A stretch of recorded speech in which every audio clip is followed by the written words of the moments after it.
Jumpa lagi bersama kami.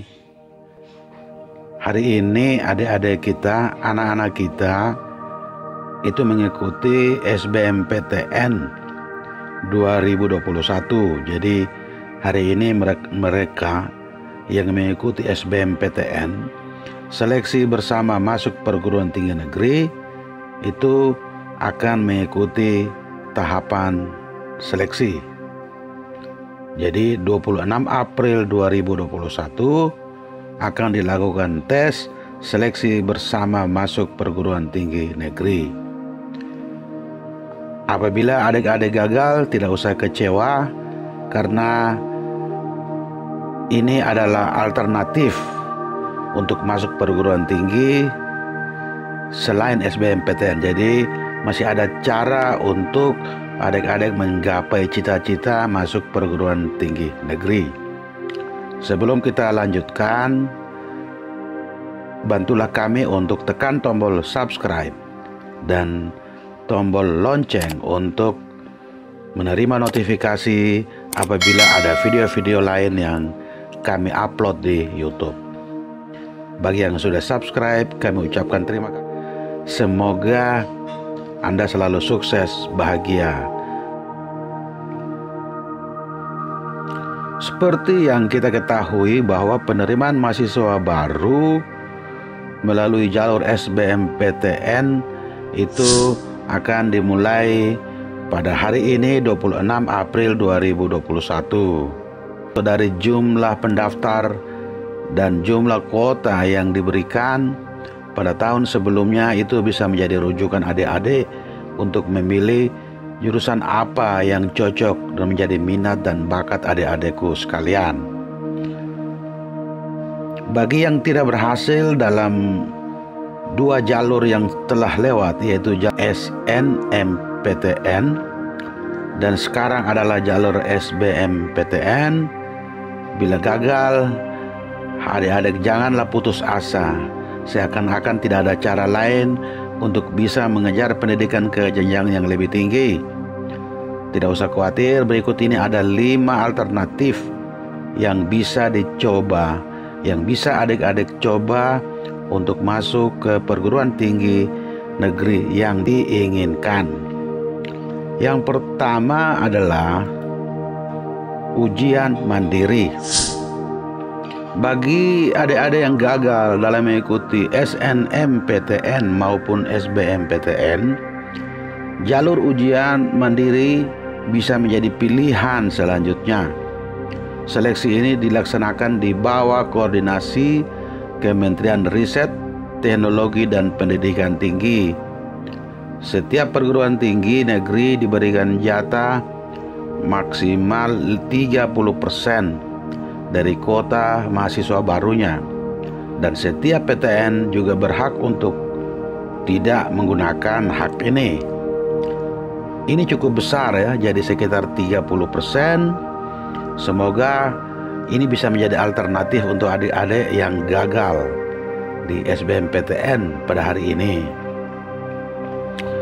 Cara dan mekanisme pendaftarannya pun diberikan penuh kepada masing-masing perguruan tinggi negeri. Karena proses seleksi ini diadakan secara mandiri, maka pengumumannya juga akan berbeda di setiap perguruan tinggi negeri. Yang kedua adalah UMPTKIN. Masih asing ya, atau sudah tidak asing lagi dengan jalur yang satu ini.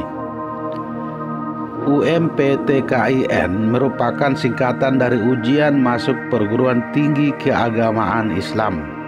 Artinya, jalur ini hanya diperuntukkan bagi mereka yang akan masuk perguruan tinggi berbasis Islam, seperti UIN, IAIN, dan STAIN. Ujian ini hampir sama dengan SBMPTN, namun bedanya UMPTKIN ini hanya diperuntukkan untuk jurusan seperti komunikasi dan penyiaran Islam, pendidikan agama Islam, dan lainnya. Intinya yang membedakan keduanya yaitu perguruan tinggi dan jurusannya saja. Selanjutnya adalah ujian masuk bersama UMB. Ujian masuk bersama atau UMB ini diadakan oleh Perhimpunan Seleksi Penerimaan Mahasiswa Baru Nusantara PSPMBN. Jalur ini bisa menjadi alternatif untuk adik-adikku sekalian untuk bisa dicoba. Ujian masuk bersama ini merupakan salah satu jalur masuk untuk jenjang S1. UMB sendiri bisa diikuti baik di perguruan tinggi negeri maupun perguruan tinggi swasta di Indonesia sekaligus. Untuk mengetahui list update setiap universitas yang akan menjadi pilihanmu, adik-adik bisa melihatnya di website resmi mereka. Yang keempat adalah seleksi penerimaan mahasiswa program Diploma 3.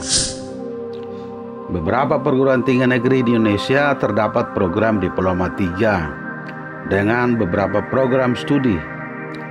Jika adik-adik yang memang bersekukuh untuk masuk di perguruan tinggi negeri, pilihan ini bisa cocok untuk dicoba. Pendaftaran bisa langsung dilakukan ke kampus PTN yang dituju. Pada umumnya untuk masuk PTN dengan mengambil program D3 ini tidak terlalu sulit. Yang terakhir adalah kalau memang perguruan tinggi negeri udah tidak bisa, ya kita coba atau adik-adik bisa coba daftar di perguruan tinggi swasta. Banyak juga perguruan tinggi swasta di setiap provinsi yang cukup kredibel.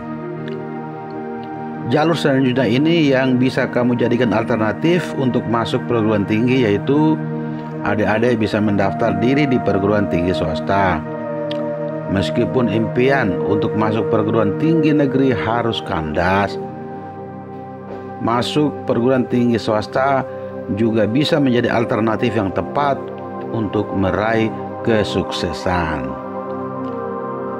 Di negara kita sendiri banyak sekali perguruan tinggi swasta yang memiliki kualitas bagus, yang juga tidak kalah bahkan hampir sejajar dengan perguruan tinggi negeri. Adik-adik bisa mengembangkan potensi yang dimiliki dengan mengambil jurusan yang sesuai dengan kemampuan dan minat adik-adik. Inilah alternatif yang bisa adik-adik coba untuk masuk ke perguruan tinggi negeri yang ada di Indonesia. Jika adik-adik berminat untuk mengikuti salah satu, persiapkanlah diri mulai dari saat ini. Jangan pernah hanya mengandalkan satu atau dua jalur saja untuk bisa kuliah. Manfaatkan segala kesempatan yang ada untuk meraih kesuksesan adik-adikku sekalian. Inilah informasi yang kami berikan untuk adik-adik anak-anakku sekalian. Jangan lupa tekan tombol subscribe dan tombol lonceng untuk bisa memperoleh notifikasi lainnya apabila ada video-video positif lainnya yang kami upload di YouTube. Sekian, terima kasih, selamat berjuang. Semoga adik-adikku sekalian, anak-anakku sekalian selalu sukses dalam usaha menuju masa depan yang lebih baik. Terima kasih, salam sehat selalu.